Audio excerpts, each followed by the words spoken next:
Some new information tonight as our state will soon see its first licensed recreational marijuana retailers. A big vote coming up tomorrow, and New Yorkers will likely be able to buy marijuana here before the year is out.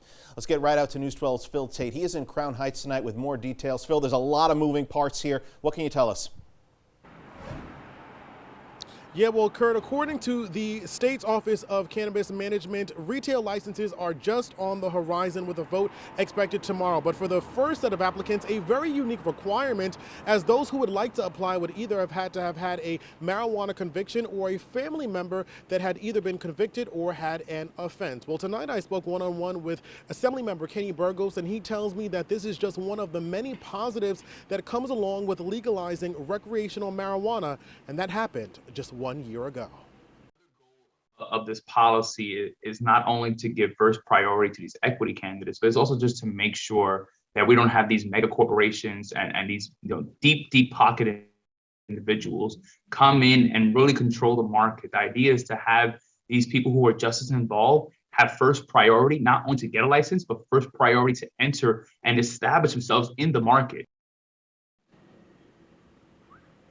And this new plan continues to build on the goal of bringing revenue to communities that have been hit hard by the war on drugs for decades. The New York State Cannabis Board is expected to vote tomorrow on a package of regulations, one of which sets aside those first retail licenses for those convicted of or with family members convicted of a marijuana-related offense. According to an OCM spokesperson, the first 1 to 200 spots are slated to be set aside for that group.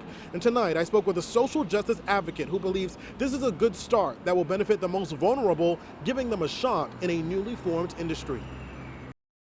And I think that for people that are formerly incarcerated, or people that have marijuana convictions, that this is really good news for them because it gives them an opportunity to benefit economically and socially from something that has harmed them for so long.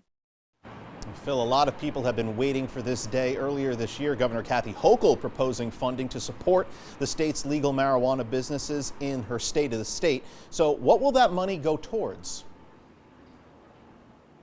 Yeah, well, Kurt, very important to note that was a $200 million budget, and that funding will go towards helping aspiring people who actually want to start setting up shop and finding vacant stores across the state.